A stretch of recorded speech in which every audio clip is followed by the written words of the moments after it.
Buenos días, qué bueno estar con todos ustedes. Bienvenidos a la entrevista de 106.9 FM Radio. Estamos en A Primera Vista. Inmenso el gusto nuevamente de estar en esta mañana gris, pero sin lluvia. Ayer teníamos una mañana gris, pero con mucha lluvia, por cierto. Bueno, soy Francisco Gómez, está Luis Alonso Castro en los controles. Hoy nos acompaña el abogado y notario Ulises del Dios Guzmán Canjura. Pocas veces le dicen el nombre completo. Ex magistrado de la República. Qué bueno que esté con nosotros, Ulises. Bienvenido. Muchas gracias por la invitación, Francisco. Y ciertamente estamos en esta mañana gris, pero yo extendería lo grisáceo a todo el día y todos los días, ¿Sí? Por lo menos en este gobierno. Realmente es gris para el país, Sí. por lo menos. Por lo menos. Bueno, usted ha sido magistrado de la Corte Suprema de Justicia y eso le da voz autorizada para poder opinar sobre la elección de las dos últimas promociones, si lo queremos ver. Bueno, hay una promoción ahí que salió de la nada. Fue como cuando ingresó el bachillerato general, que de repente dijeron, hoy hay dos promociones, vaya cosa, allá por 1997. Bueno, pero Ulises, ¿cuál es su opinión de la elección de los últimos 5 magistrados en los últimos días que se dio en nuestro país? Bueno, es que no se puede analizar la elección directamente de los magistrados, porque ese es un extremo, es la punta de todo un proceso político que viene prácticamente, por lo menos, desde la Asamblea Legislativa, la elección de la Asamblea Legislativa. La elección de esta Asamblea Legislativa es una asamblea fraudulenta y es inconstitucional, porque el presidente de la República activa y pasivamente se anunció e hizo campaña como el candidato de todos. Era el candidato de todas las alcaldías y era el candidato de todos los diputados, de todos los departamentos, y recíprocamente los diputados y los alcaldes también así se vendían. Es decir, yo voy a ser obediente, sumiso con el presidente Bukele, toda vez que me ayude y que me traiga ahí algunas canastas para andar haciendo propaganda. No tenían proyectos y siguen igual sin tener proyectos. Entonces el presidente utilizó toda la estructura, la institucionalidad del gobierno, todo el ministerio, la gente, los vehículos, la policía, la Fuerza Armada, el dinero para las bolsas solidarias y en el otro extremo abogó a la oposición a través de no darles la deuda política y al mismo tiempo de no entregarles la parte relativa al FODES. En ese sentido y en esa parte ya era una especie de chantaje, una especie de estaban extorsionando, ahogando a la oposición. En esas condiciones hubo elecciones, pero no fueron democráticas, porque la oposición estaba prácticamente aniquilada desde antes que se llegara el día de la votación. El resultado, en consecuencia, no puede ser constitucional, no puede ser democrático, es antidemocrático, es inconstitucional, es fraudulento. Y en consecuencia, lo que nace de esa asamblea legislativa, todo es inconstitucional. Así es que eso es el parámetro, digamos, que yo utilizo para medir todo lo que hace la Asamblea Legislativa. Si me pregunta por una X ley, si me pregunta por un nombramiento de magistrado, de la Corte, del fiscal, que probablemente de la Corte de Cuentas, etcétera, todo lo que haga esta Asamblea no significa que porque ya pasó el día de las elecciones se legitimó. No, ahí está siempre presente. Y lo peor es que fue ilegítimo e inconstitucional tanto el proceso de elección como ahora lo es también el proceso de toma de decisiones, en las cuales los diputados de la Asamblea Legislativa no toman decisiones, sino que son obedientes y esperan el tuit o la orden del presidente. En esas condiciones no nos podemos ir directamente a la parte jurídica, sino que tenemos que comenzar con la parte política. La parte política está determinando la inconstitucionalidad de todas las actuaciones de la Asamblea Legislativa. Bueno, Si sumamos las dos elecciones, podríamos decir que la última, bueno, la Asamblea Legislativa ha elegido a 10 de 15, tienen mayoría ya. Correcto, sí, así es. Pero de nuevo regresamos a lo mismo. Esto es con los parámetros constitucionales y jurisprudenciales.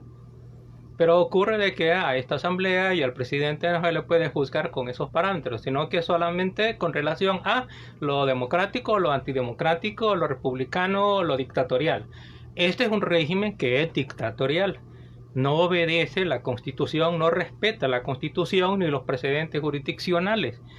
Ahora, esto no es un problema específicamente, propiamente de los magistrados, porque la buena cantidad de ellos entraron al proceso de selección tanto del Consejo Nacional de la Judicatura como de elección dentro del gremio de abogados, dentro de los parámetros que presuntamente eran constitucionales y que eran los normales, digamos. Pero en todo ese proceso se fue confirmando la institucionalidad de la dictadura al extremo tal que ya eligieron 2 veces, es decir, ya no les importa, ya tienen 12 elecciones y la elección en consecuencia de los magistrados resulta ser inconstitucional, además de lo que se ha dicho también por lo siguiente, por el hecho de que para poder destituir a magistrados, la Constitución de la República ciertamente confiere esa atribución a la Asamblea Legislativa. Pero en un régimen de Estado de Derecho, esas atribuciones tienen que hacerse con el procedimiento, con los tiempos, en la forma que determina la misma norma que es facultativa, es decir, la misma Constitución. Y ahí hay 2 parámetros. Uno de ellos es que para poder destituir a los magistrados de la Corte Suprema de Justicia se necesita ley previa, y 2, causales específicas, es decir, causales propiamente diseñadas para dar lugar a la destitución de magistrados. Y en este caso en particular no hubo ni ley previa, ni la hay, ni hubo causales específicas, ni las hay, sino que lo que hubo fue una especie de desagravio por parte del presidente, que se sentía incómodo y se vengó de los magistrados porque consideró que los magistrados no habían resuelto procesos de amparo y de inconstitucionalidades según el pensamiento del presidente, o sea, totalmente contrario a lo que es la república, la división y equilibrio de poderes. Entonces los destituye por esa razón. De ahí vengo y digo yo que la Asamblea Legislativa es un sirviente de las decisiones del presidente. Pues si ese es el motivo por el cual se destituyeron a los magistrados anteriores, en esa destitución hay una amenaza para los magistrados que resultan electos, porque el presidente les está diciendo, el presidente de la República, si no resuelven de conformidad con mi orientación del ejercicio político, pues yo tengo el poder de destituirlos. Quiere decir que estos magistrados que han resultado bajo esas elecciones también van con esa amenaza. Deben de resolver los procesos, por lo menos los procesos importantes de amparos, habeas corpus y constitucionalidades, de conformidad con la orientación que generalmente públicamente la hace el presidente. Cuando lo hace públicamente es que le está dando órdenes a los funcionarios. Todavía no sabemos, realmente, de verdad no sabemos cómo van a ejercer el cargo los magistrados de la Corte Suprema de Justicia. El hecho de que hayan nacido como nacieron no es un problema propiamente de los que eran candidatos y ahora son magistrados, sino que es un abuso del presidente Bukele, el ejercicio de la dictadura. Pero el ejercicio propiamente de la magistratura sí ya va a ser una responsabilidad propiamente de los magistrados actualmente electos.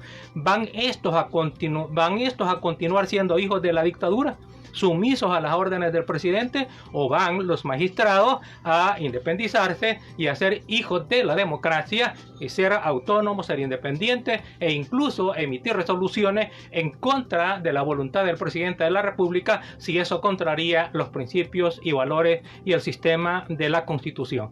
Eso es algo que todavía no lo hemos visto, muy poco tiempo todavía.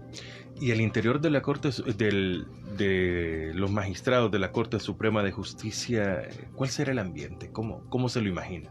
Los cinco que vienen de las promociones pasadas. No, ahí no quisiera especular, porque eso no es, digamos, un solo pensamiento, una sola orientación. Depende realmente de varias personas ahí, de su personalidad, de sus principios, de sus valores, de cuál es su pensamiento jurídico, su pensamiento político, en qué condiciones se encuentra, etcétera. Es decir, es demasiado amplio y no tengo la información suficiente como para hacer un juzgamiento con relación a la actuación o el sentimiento de los magistrados que ya estaban dentro de la Corte Suprema de Justicia. De estos 10 magistrados nuevos, ¿eran elegibles realmente?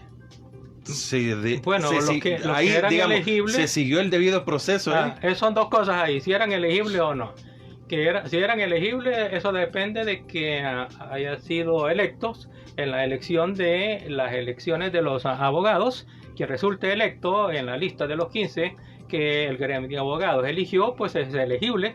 Así son las reglas. Y lo otro es que resulte electo en el Consejo Nacional de la Judicatura. Esos son los electos. Ahora, el procedimiento, eso sí no se ha cumplido. ¿Y qué partes son las que no se cumplen en el procedimiento? Pues todo lo que te he explicado. Es decir, estamos hablando de que constitucionalmente y jurisprudencialmente las asambleas legislativas solo pueden elegir uno. Estamos hablando de que no pueden destituirse arbitrariamente por la voluntad del presidente a los magistrados para poner a otros. Eso es que tanto el problema de la destitución como el problema de la sustitución son inconstitucionales. El problema de que los magistrados incluso que estaban en la lista y que fueron electos, que fueron realmente los últimos, ciertamente eran elegibles, pero fueron electas por una asamblea legislativa que resultó de un fraude y de la inconstitucionalidad, y que por tanto esa asamblea legislativa no tiene realmente legitimidad para elegir a los magistrados. El punto está en que alguien me puede decir, bueno, sí, pero ahí están, lo mismo que son las dictaduras. Hay dictaduras que están, y muchas de ellas incluso antiguas. Eso no significa que sean legítimas, sigan siendo dictaduras. Si algo se hizo ilegítimamente, si algo se hizo inconstitucionalmente, ese vicio lo tienen. Lo que todavía no se ha visto, está por verse, es el desempeño de los magistrados. Si en el desempeño se van ellos a describir como hijos de la dictadura, sumisos a la voluntad del presidente, o si van ellos a respetar la voluntad del constituyente y la configuración de un gobierno republicano democrático representativo, y van ellos a convertirse, en magistrados de la sociedad salvadoreña, incluso en contra de las decisiones del presidente Bukele, si eso fuera necesario, porque no es que necesariamente tienen que resolver en contra de las decisiones del presidente Bukele. Y cuando digo en contra de las decisiones del presidente Bukele, me refiero a las decisiones que tome por decreto legislativo, así como también del ejecutivo. ¿Por qué digo decretos legislativos? Porque lo que decreta la Asamblea Legislativa es la voluntad del presidente. Bueno, estamos con el abogado y notario Ulises del Dios Guzmán, ex magistrado de la República. Se ha hablado mucho de que después de la destitución de los 5 magistrados de la promoción, los penúltimos, de la destitución del fiscal general de la República, ¿a quién puede acudir ante un hecho que sean violentados nuestros derechos por parte de alguna institución del Estado, si lo vemos así? ¿Cuál es el procedimiento ahora? Es que el procedimiento sigue siendo el mismo, pero... el procedimiento. Ahora, ¿qué efecto va a tener eso? Eso se ha cambiado radicalmente. Porque siempre se puede acudir a la policía para presentar una denuncia de algún problema de orden pública, de seguridad o de cometimiento de delito. Siempre se puede ir directamente a la Fiscalía General de la República, eso siempre se puede hacer. pero ya sabemos que la policía y la fiscalía son ya ahora instituciones sometidas a la voluntad del presidente, y en consecuencia en aquellas cosas en las cuales políticamente haya un interés por parte del presidente, pues la policía no va a ser objetiva, no va a ser imparcial, y la fiscalía no lo va a hacer tampoco, y al contrario, la policía y la fiscalía pueden actuar en contra incluso del ciudadano común, ya no digamos en contra de los opositores, porque ya no estamos en un régimen democrático, sino que estamos en un régimen que es dictatorial. Un ejemplo de los más recientes es el caso de la diputada Villatoro, que salió ahí, publicó en las redes sociales la foto de un individuo, la imagen por lo menos, de un individuo que dice que el individuo ya sabe dónde está ella, cómo la tiene ubicada a ella y a sus parientes, y aparentemente tiene la misión de matarla. Mire, esa es una cosa gravísima. Es más, es una cosa gravísima si fuese en contra de cualquier ciudadano, porque el Estado tiene la obligación de proteger al ciudadano. Y si existen indicios, si existen datos, si existe imagen de una persona que puede ser localizada, por lo menos en las imágenes que están en los DUI centros o en el Registro Nacional de las Personas Naturales, la policía y la fiscalía ya hubiese intervenido, ya hubiese identificado al sujeto, ya le hubiese ido a solicitar y recibir la entrevista a la diputada, cuáles son las informaciones que tiene, en dónde aparece esa imagen o esa información en las redes sociales, para perseguir a ese sujeto hasta que lo encuentre, y eventualmente, no digo que debe de tampoco la fiscalía o la policía actuar con presunción de culpabilidad, pero sí entrevistarlo para saber realmente qué es lo que hay de verdad o de falsedad en esa denuncia. Pero lo que es realmente extraño y que lo que es reprochable es el hecho de que no pase nada, y estamos hablando de una señora diputada, y yo creo que nosotros los ciudadanos, todos los ciudadanos, deberíamos de publicar en las redes sociales eso que publica la diputada Villatoro. ¿Por qué razón? Lo que a ella le está pasando es lo que le puede pasar a cualquier sujeto de la oposición y a cualquier ciudadano que le resulte incómodo al presidente Bukele. Y nosotros, los ciudadanos, en términos generales, incluyendo a la oposición política, ya no tenemos entonces policía, ya no tenemos fiscalía, entonces necesitamos unirnos frente a la indiferencia de la institucionalidad de la dictadura. Entonces, una oposición, podríamos asumir de que no hay a dónde acudir de parte de la oposición. Si lo hacemos en términos de eficacia, no hay a dónde. Si lo hacemos simplemente para matar el tiempo, porque todavía somos ilusos y creemos que el sistema funciona, entonces sí hay que ir a la policía y a la fiscalía. Aunque yo creo que no hay que renunciar, porque el hecho de ir a la policía e ir a la fiscalía, aunque no hagan lo que deben hacer, pero es una especie de presión, de reclamo para que ejerzan sus funciones de conformidad con la Constitución que está vigente, y la Constitución que está vigente no es la voluntad del presidente Bukele. La voluntad del presidente Bukele es lo que se aplica, eso sí estoy yo claro, pero la Constitución vigente es la que emanó de la Asamblea Legislativa. Ulises. De la Asamblea Constituyente y de la Asamblea Legislativa. Exacto. Hay tantas cosas que desde el punto de vista jurídico podemos analizar, el tiempo no nos alcanza, pero así, a vuelo de pájaro. Lista Angels. ¿Hay jurisdicción en nuestro país para esta lista? Sí y no, es decir, ese es un resultado de una ley. Ahí lo que hacen es un señalamiento como consecuencia de una investigación. De esa investigación, supuestamente, porque yo no lo conozco, es una parte clasificada, que es la parte que no se ha dado a conocer, pero existen ciertos indicios y evidencias que ha conducido a las autoridades norteamericanas a señalar a unas personas como corruptos, como gente que son traidoras a la democracia y a la república, porque el que realiza actos en contra de la democracia, pues es un traidor a la patria. Y ahora, esos actos incluso también habla de la corrupción, y la corrupción en realidad son delitos de negociaciones ilícitas, delitos de peculado, delitos de malversación de fondos, delitos de actos arbitrarios, incluso hay también supuestamente peculados que podrían haberlo. Pues estos, como son los lavados de dinero, la trata de personas, narcotráficos, etcétera. personas que están involucradas probablemente en esas evidencias, y esos son los señalados en la lista Engel. Ahora, si estas personas son los que aparentemente han cometido esos actos son delictivos, y esos actos delictivos que probablemente los ha cometido en El Salvador y en contra de los salvadoreños, contra eso sí hay jurisdicción. Ahí está el Código Penal, está el Código Procesal Penal. Lo que ocurre es que para eso se necesitaría no solamente tener jurisdicción y tener ley, sino que también tener institucionalidad y tener funcionarios, pero no tenemos institucionalidad ni funcionarios.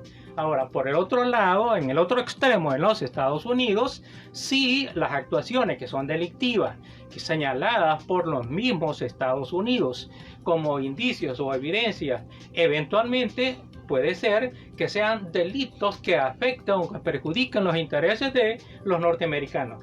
Por ejemplo, un lavado de dinero, por ejemplo, un narcotráfico, etc. Pues bien, si hay evidencia de ese tipo de delitos de los cuales resultan perjudicados los intereses de los norteamericanos, pues entonces los norteamericanos sí tienen competencia para iniciar procesos penales en contra de los funcionarios que resultan en esa lista, aunque sean funcionarios públicos y del nivel que sean. Pero todavía no sabemos si los Estados Unidos lo va a hacer. Lo que hasta ahora aparentemente sí va a hacer, según lo que dijo la embajadora eficaz de los Estados Unidos aquí en El Salvador, es que se va a investigar, o que ya se está investigando, si tienen cuentas, si tienen dinero, si tienen bienes en los Estados Unidos, y el origen de esos bienes, cómo han conseguido esos bienes. Eventualmente, si el origen de esos bienes y de esos dineros son ilícitos, si son producto de delitos, eventualmente los Estados Unidos tendrían que inmovilizarlos y proceder en contra de los dineros, en contra de los bienes y eventualmente en contra de las personas también. El salvadoreño de a pie, me imagino que dijo después, al conocer la lista Engels, la dieron a conocer. Y acá no pasó nada, a excepción de Carlos Reyes y Ezequiel Milla, que los sacan del partido Arena, pero eso es todo. Los sacan y no sabemos qué más, pero para los demás no pasa absolutamente nada. ¿Debería de pasar algo? En realidad sí. ¿Por qué? Porque son sujetos que eventualmente le han ocasionado un grave daño al país, los que ahí aparecen. Pero además también hay que darles la oportunidad. Si se iniciaran las investigaciones y eventualmente si se aperturaran procesos, pues entonces tendrían también la oportunidad como para defenderse. Porque yo no estoy diciendo ni pretendo creer que las investigaciones de los Estados Unidos, que no son investigaciones propiamente penales, pero no estoy diciendo que esas investigaciones sean infalibles. Lo que sí creo yo que son altamente confiables, porque los Estados Unidos tienen un sistema de investigación de una técnica bastante elaborada y creo yo que hay bastante confiabilidad en sus resultados. No necesariamente son infalibles, pero sí son, digamos, confiables. Ahora, ciertamente es un poco así como frustrante para el salvadoreño común el hecho de que digan que algo, por ejemplo, es corrupto, o peor aún si le aparecen las evidencias de corrupciones de cientos de millones de dólares y no pasa nada y simplemente le van a quitar la visa. Pues realmente frustrante para un salvadoreño. Claro, eso para el funcionario público, si solamente es que la consecuencia es que le quitan la visa, bueno, no hay gran cosa, pero para el país sí es algo realmente grave, porque la cantidad y la jerarquía de los funcionarios que aparecen en la lista da a entender básicamente que si eso fuera cierto, El Salvador está siendo gobernado por criminales y en consecuencia los organismos internacionales, los países, no pueden relacionarse con criminales. El Banco Mundial, el Fondo Monetario Internacional no puede estar negociando préstamos a aquellos que ya están siendo señalados como criminales. Creo yo que la consecuencia de eso va a ser una consecuencia grave en el aspecto financiero, en las relaciones diplomáticas, así como también una consecuencia grave en la atracción de las inversiones nacionales o extranjeras, que en mi opinión aquí no estamos atrayendo las inversiones, al contrario, las estamos ahuyentando, y eso hace de que el país se vaya empobreciendo, cada vez necesitando más dinero, cada vez teniendo menos recursos tributarios, cada vez necesitando más préstamos, y las actuaciones de inseguridad y de dictadura va ahuyentando ya no solamente a los inversionistas, sino que también a los prestamistas internacionales. Vamos entonces en una caída libre hacia el desastre. Voy a citar a Rodolfo Delgado, fiscal general, que asegura que la lista Angels está basada en la legislación norteamericana y lo que ellos pueden considerar delito podría no aplicar para El Salvador. Sí, así es. Así es. Si es que la investigación no es con base a nuestra legislación, eso no significa de que los resultados de esa investigación, indicios y evidencias, no pueden servir también para servir de evidencias de cometimiento de delito en El Salvador, sobre todo porque estamos hablando de funcionarios salvadoreños y que eventualmente las actuaciones delictivas pudieron haberse cometido en El Salvador, y esa información, que es más que una simple noticia porque hay investigación, sí puede servir como punto de partida y debería de servir como punto de partida para una investigación penal en El Salvador. Bueno, ¿esperarán mucho más los salvadoreños? ¿O el salvadoreño común esperará mucho más? Se habla de que hay 2 listas más, que ya una es de narcotráfico, entiendo, y la otra no recuerdo. Sí. Bueno, yo realmente creo que en la medida en que las consecuencias no sean muy graves, individualizadas en los funcionarios señalados en la lista Engel, va a haber una decepción por parte de los salvadoreños. Lo que vamos a sentir, y solo que no vamos a saber de dónde nos viene, es el hecho de que vamos a tener pobreza cada vez más extrema, y eventualmente eso va a justificar, entre comillas, que la dictadura se vaya afianzando, que se vaya institucionalizando. Digo, vamos a tener pobreza porque no va a haber inversión nacional ni extranjera, y porque no va a haber financiamiento, no va a haber préstamos. Al no haber inversiones nacionales ni extranjeras, pues van a disminuir los tributos, y en consecuencia la pobreza, el desempleo se va a sentir, y esa pobreza y desempleo le va a servir de excusa al gobernante como para endurecer su propia dictadura, de modo tal que hasta puede ser contraproducente para los salvadoreños si da excusa al endurecimiento de la dictadura de Bukele. Así es que los norteamericanos, en mi opinión, deben de ser algo eficaz en contra de aquellos que eventualmente realmente hubiesen cometido delito que afecta a los intereses norteamericanos, porque en esa parte sí tienen competencia los norteamericanos y no necesitan pedirle permiso a El Salvador para iniciar investigaciones penales e eventualmente procesos penales. Bueno, cambio de tema. A final de la semana pasada, la Fiscalía General de la República, la HUMO, la PNC, llegan a la sede central del partido Arena. Es un embargo, bueno, en fin, se está buscando de alguna manera los $10 millones de Taiwán por los terremotos del 2001.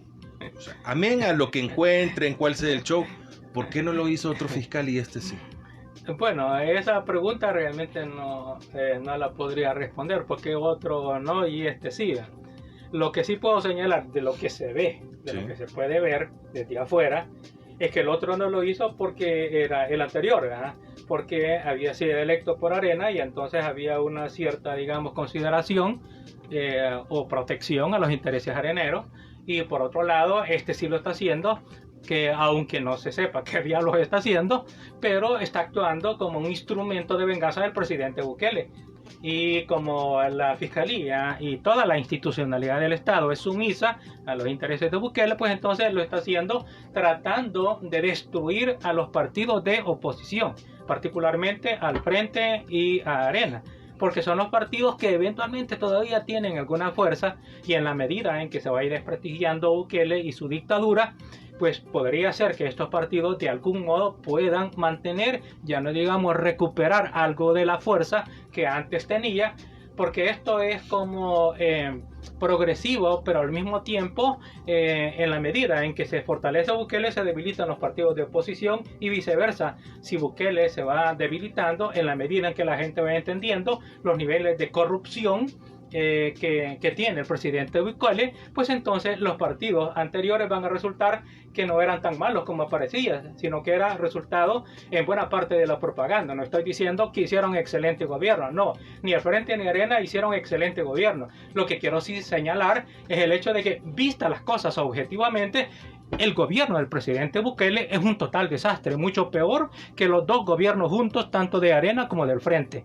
Y frente a eso, frente al entendimiento que eventualmente va a tener la gente, estos partidos políticos podrían recuperar algo de fuerza, y eso es lo que le preocupa al presidente Bukele, porque lo que jurídicamente se puede observar, y lo que vi en las redes sociales, no sé si hay más, es que no se sabía realmente qué diablos estaban haciendo. Unos decían que era embargo, otros decían que era allanamiento. Esa es la siguiente pregunta que le iba a hacer. Pero, ¿qué es?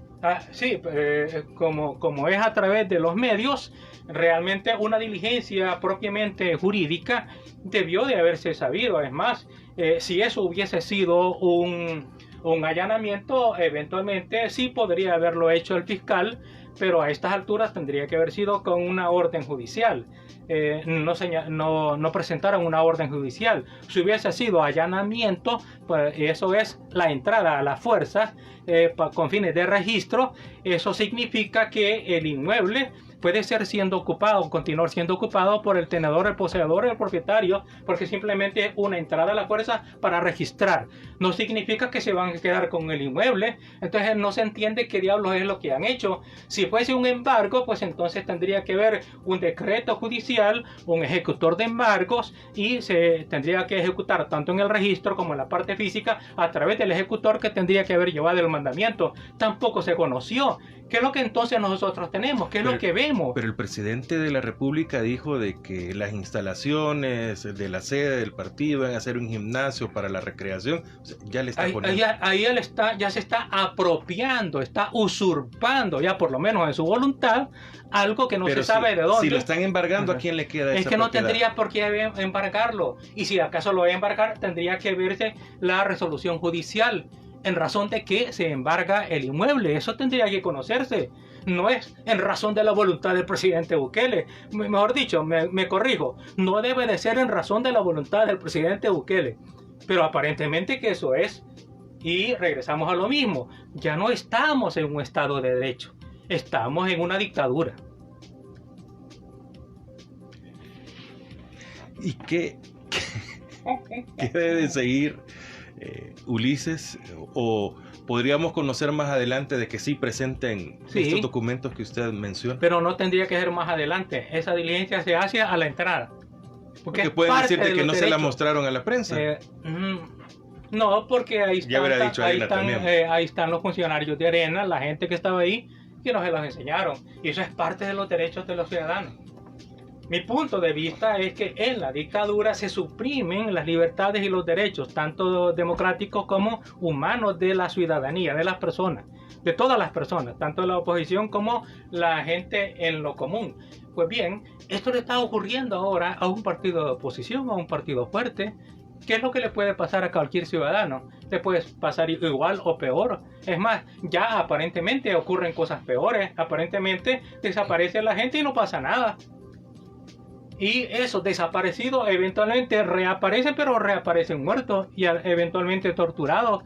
Significa que probablemente ya entramos a un régimen tenebroso, a un régimen de terror. Así como le está pasando a la diputada Villatoro, que realmente ese es un régimen de terror.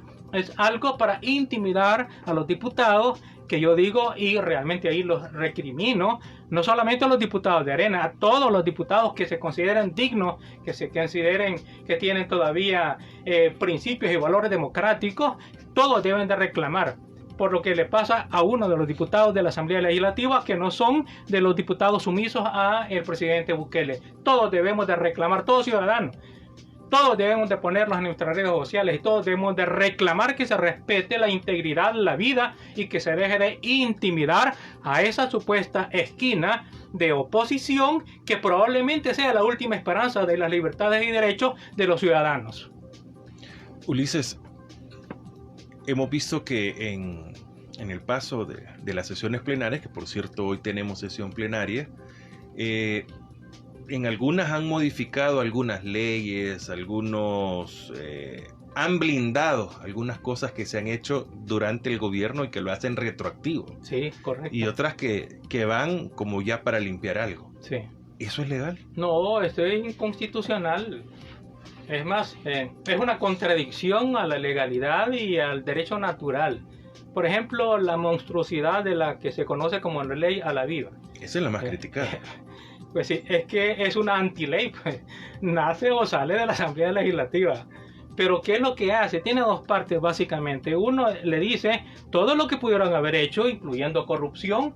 Sobre eso no tienen necesidad de rendir cuentas. Significa que si ustedes ahí se robaron la cantidad de millones que sea, así va a quedar. ¿Qué es eso? Es por ley, están blindando de impunidad a los corruptos que realizaron operaciones de corrupción durante o con motivo de la pandemia. Lo otro que le dicen de aquí en adelante, cuando se tenga que realizar algunas operaciones o gastos con relación a la salud o la pandemia, no necesitan de utilizar la ley LACAP, es decir, no necesitan de los controles de la institucionalidad del Estado, pero más todavía, tampoco tienen necesidad de rendir cuentas.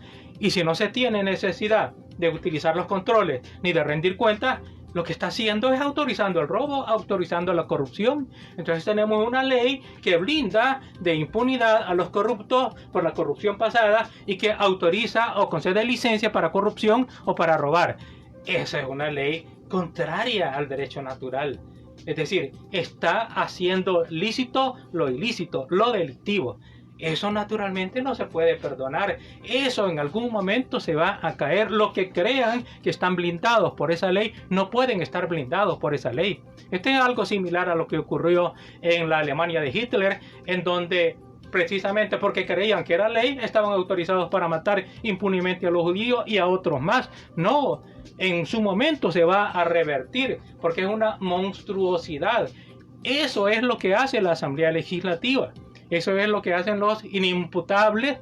Bueno, mejor me voy a corregir porque la inimputabilidad tiene que ver con no tener la aptitud como para poder ser procesados penalmente. Y estos sí tienen la aptitud para poder ser procesados penalmente, pero sí estos sujetos que no tienen ni cerebro ni dignidad y que se han sometido y realizan actos ilícitos a través de los mismos decretos legislativos. El hecho de que las leyes provengan de esa Asamblea Legislativa no significa que están blindados de impunidad, porque la Asamblea Legislativa es ilegítima, es inconstitucional y porque el acto mismo o los actos mismos que están realizando son en sí mismos también inconstitucionales. ¿Y quién los va a juzgar? En su momento, es que esto es como que... Hay que esperar a otra asamblea. No sabemos realmente. No necesariamente las cosas van a ocurrir como ocurrieron en el pasado, pero sí en el pasado hemos visto funcionarios públicos muy fuertes, muy importantes, prepotentes, casi dictatoriales. Este es peor, ¿verdad? Pero también en otras partes, y no necesariamente el poder les acompaña siempre. En algún momento pueden cambiar el equilibrio y es más, las cosas están cambiando. Si nosotros observamos en las redes sociales, en pequeños experimentos que uno puede ver en nuestras redes sociales, se ve como el balance de la gente en contra de corrupción, la crítica al presidente Bukele, incluso hasta insultos al presidente Bukele que hace, digamos, el año pasado ni se podían imaginar y sin embargo hoy se están haciendo. Significa que la gente está despertando y está cambiando de entendimiento de hacia dónde nos lleva Bukele y eventualmente eso le va a ir quitando poco a poco la popularidad, el respaldo popular. Eventualmente esta gente, cuando sienta el hambre, cuando sienta que no encuentra empleo, cuando sienta que la miseria y cuando sienta la represión del presidente Bukele que va a venir, cuando ya no pueda satisfacer las necesidades mínimas de la gente materialmente porque no tiene los recursos, pues entonces esta gente va a cambiar. Y del amor y la sumisión que actualmente todavía le tienen algunos, eso va a cambiar hacia el odio. ¿Por qué le dicen a Rodolfo Delgado fiscal impuesto? Precisamente porque quitaron al fiscal anterior y lo sustituyeron y lo pusieron a él sin el procedimiento normal para elegir a un fiscal. En consecuencia, lo han impuesto. Pero he escuchado algunas justificaciones y dicen, no, si el fiscal tiene que ser alguien que goce de la confianza del presidente que esté... ¿Y de dónde sacan eso? O sea, es que las reglas... ¿Es un empleado entonces? No, es que las reglas no tienen por qué inventárselas. Las reglas están en la Constitución, en las leyes, en los reglamentos. Porque dicen en Estados Unidos lo hacen así. En Estados Unidos, nosotros no somos Estados Unidos. Quisiera yo que fuéramos Estados Unidos. Nosotros no somos Estados Unidos. Entonces ahí la gente se confunde. Nosotros somos El Salvador, nosotros tenemos una constitución, tenemos leyes, tenemos procedimientos. Nuestro propio ordenamiento jurídico no es lo que supuestamente pasa en otros lugares. No es así, no tenemos ni la cultura, ni los recursos, ni los medios, ni los principios y valores tan afianzados de democracia y de republicanismo que tienen los norteamericanos. Es decir, no hay niveles de comparación. Estamos realmente muy distantes de los Estados Unidos y de los países europeos. Así es que eso de que porque lo hacen en Estados Unidos o porque eso no es aplicable para nosotros. Lo aplicable en un Estado de Derecho es ver cuál es la norma constitucional, cuáles son las normas legales, cuáles son los procedimientos y aplicarlos. Ahora, pero si de repente se le ocurre a Bukele, a este no, porque no me gusta, así como hizo con los señores magistrados, no, porque resolvieron en algo que yo considero que no debieron haber resuelto de ese modo. Significa que él es el que quiere dictar los contenidos de las resoluciones de la Sala de lo Constitucional. Eso es lo que está diciendo. Y que si no resuelven de conformidad con su voluntad, pues entonces tiene el poder, que sí lo tiene, de fáctico, pero sí tiene el poder de destituir a los magistrados de la Corte Suprema de Justicia. Por eso yo señalo que esos magistrados nacen bajo la amenaza de que si no resuelven de conformidad con el entendimiento, con la voluntad, con las órdenes del presidente, eventualmente los puede destituir. Y eso es destrucción también de la institucionalidad republicana, porque el poder judicial no puede nacer bajo esa debilidad frente a otro poder, frente al poder del ejecutivo. Eso es destructivo en sí mismo desde el origen. Bueno, 2 minutos nos separan de las 8. Lo último, Ulises, ¿hasta dónde conoce o hasta dónde ha permitido conocer o tener algunos rumores de lo que la función, creo, más específica del vicepresidente de la República? No sé si es cambiar la Constitución, reformarla, hacerle un pequeño cambio, no sé cómo se le llama. ¿Cómo va este avance? Mire, el vicepresidente de la República tiene una sastrería jurídica. Él está confeccionando un traje de aparente democracia al dictador. Esa es, en el fondo, la tarea de la vicepresidencia. Y eso puede ser a través de alguna reforma, puede ser. Pero en realidad con la apariencia de que es democrática, pero en el fondo lo que les interesa son básicamente, uno, la destrucción de las normas pétreas, es decir, la destrucción de un gobierno republicano, democrático, representativo. Eso es lo que le interesa. Dos, le interesa el hecho de que el presidente de la República se pueda reelegir indefinidamente. Y cualquier otra cosa que aparentemente a la gente le pueda gustar, porque como son populistas van a decir cosas que aparentemente a la gente le gusta, pero en el fondo lo que andan buscando es que el presidente Bukele se perpetúe en el poder. Y eso ya lo dijo Fabio Castillo. Él entendió, a través del tiempo que estuvo ahí en esa sastrería jurídica del vicepresidente, entendió que el presidente de la República pretende quedarse 40 años de presidente. Ahora, ¿qué va a pasar después de 40 años? Si en su imaginación realmente eso llegara a ser. Después de eso vamos a regresar a la democracia, no.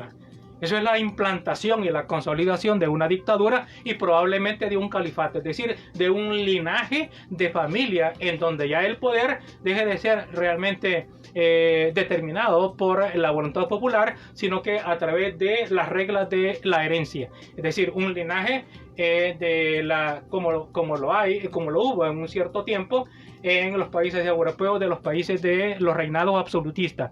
Eso es lo que podríamos tener después de 40 años. Después de que lo dijo el Fabio Castillo, yo realmente entiendo que Fabio Castillo es un jurista respetable, es un hombre serio, de modo tal que si lo dijo es porque lo que escuchó, lo que vio, lo que entendió de la dirección de esas supuestas reformas a la Constitución son simplemente una fachada para la dictadura. De llevar a cabo esto, Ulises, ¿cuándo sería? ¿Cómo es que le va a permitir la Constitución una reelección o solamente va a pasar Es que la reforma puede pasar, bueno, tiene por lo menos... ¿Cuál sería el procedimiento? Es que por lo menos, recordemos una cosa, tenemos que quitarnos de la cabeza el hecho de que los procedimientos van a ser, como dice la Constitución. No, es que el presidente Bukele no respeta la Constitución, la viola e impone su voluntad. Puede ser que aparezcan con una reforma y que digan de que el presidente eventualmente puede ser reelecto indefinidamente, y que eso no viola el principio de la prohibición de reelección, pues, y que además esa prohibición de la reelección del del presidente sería antidemocrático, porque iría en contra de la voluntad de la gente. Esa es una forma. Ahí se une la Corte Suprema de Justicia con la Asamblea. No, ahí no necesariamente. ¿Y quién dice eso? No necesariamente, entonces? Porque eso lo va a decir la Asamblea Legislativa. Decreta esa reforma y ella misma... Pero alguien puede decir eso es inconstitucional. Correcto, sí lo puede decir, se va a ir a la sala de lo constitucional y entonces vamos a ver si estos magistrados son magistrados de la democracia o si son magistrados de la dictadura. Entonces lo vamos a ver. Pero es una forma. Lo otro es que no se necesitaría hacer reformas a la Constitución. Simplemente presentan una demanda de inconstitucionalidad en contra de la norma constitucional que prohíbe la reelección del presidente por inconstitucionalidad del precepto y por atentar en contra de la soberanía popular, y se van a la sala de lo constitucional.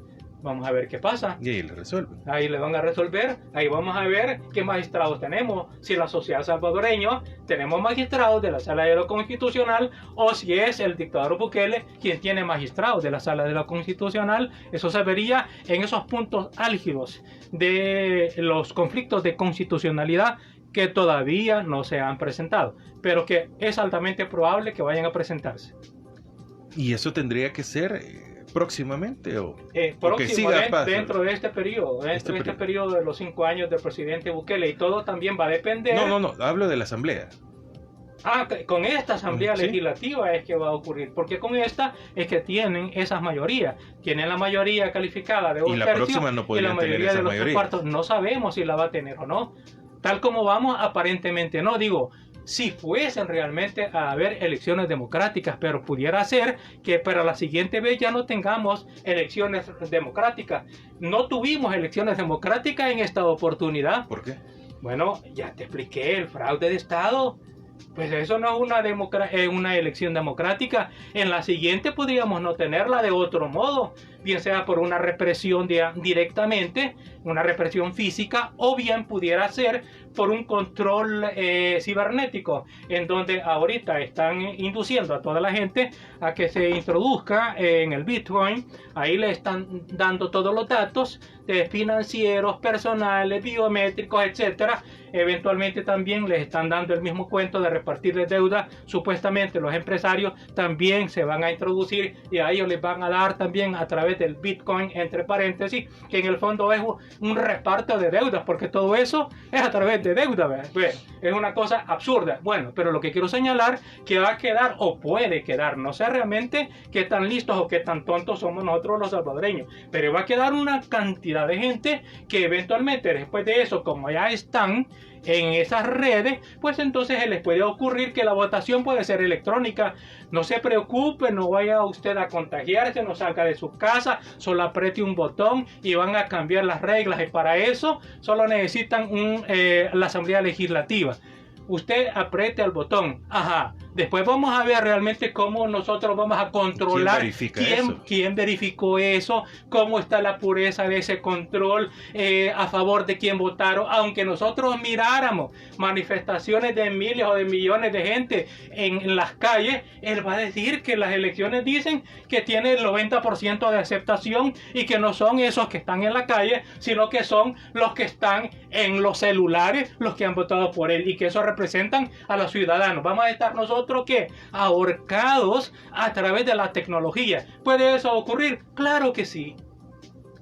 Preocupante. Totalmente. Bueno. Destino a la desgracia.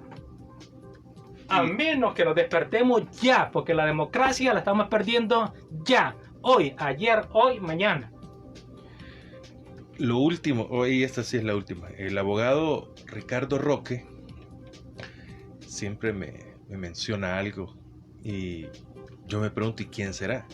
Cada 10 años me dice, sale un líder. Y el periodo de liderazgo del presidente actual ya venció. Ya tiene que salir alguien más. ¿Creen ustedes? No. ¿Habrá alguien que pueda liderar la oposición? Pues eventualmente puede ser que sí, pero no es que haya un poder místico que va midiendo que a los 10 años tiene que parecer algo. Eso no es así. Lo que ocurre, eso sí, en el fondo, es que los procesos históricos son procesos que tienden a ser cíclicos y en consecuencia tienden a reproducirse ciertas condiciones que dan lugar a que surjan personas más o menos con algunas características del pasado que tiendan a atacar las condiciones de desgracia del momento. Entonces es una especie de surgimiento, digamos, natural o cíclico en la evolución social, pero no es que exista un poder místico que de repente aparezca, que va ahí a surgir un líder. Y te voy a poner un ejemplo concreto. ¿Cuál es el líder que realmente surgió allá, por ejemplo, en Venezuela, después de tanto tiempo? ¿Cuál es el líder y que ha corregido los errores del pasado? No, y ahí está. ¿Cuál es el líder que ha surgido ahí en Cuba? Que ya tiene, ¿cuántos? 75 años de estar en el poder. ¿Cuál es el líder que ha surgido aquí en Nicaragua? Es decir, los países, cada país tiene su propia dinámica histórica. No sabemos realmente si eso va a pasar o no. Es más, yo en el futuro no lo veo cierto. No veo cierto realmente hacia dónde vamos. Si veo claro que si nosotros, los salvadoreños, no nos despertamos ya, si dentro de poco, dentro de este periodo presidencial, vamos a estar en una dictadura que no nos la vamos a quitar por décadas. Significa que la dictadura debe ser destruida ya, no mañana, ya. Bueno, Ulises, qué gustazo que ha estado de nuevo con nosotros. Una muy buena mañana. La ha pintado más la mañana, Ulises. Gracias por acompañarnos. Algunos por echarse con color a sangre. Rojos. Muchas gracias. No me refiero al rojo del frente. Color a sangre. No, color... O tiene sangre azul igual a mí, porque yo soy del mar. No, somos de sangre azul. Si tuviera sangre azul es porque estaría enfermo. Mi sangre es roja. Bueno, perfecto. Gracias, Ulises, por habernos acompañado y esperemos de que en la próxima plática que tengamos pueda ser más cosas positivas, porque hoy no hemos sacado mucho positivo. No, pero en realidad mi misión no es parecer que soy positivista u optimista, ¿no? Porque esos son dogmáticos. Sí. El optimismo significa que aunque la cosa está mal, hay que decir que está bien. Eso es dogmático. ¿No? Yo soy realista. Bueno, el realista. Bueno, muchas gracias al abogado y notario Ulises del Dios Guzmán, magistrado de la República de la Corte Suprema de Justicia.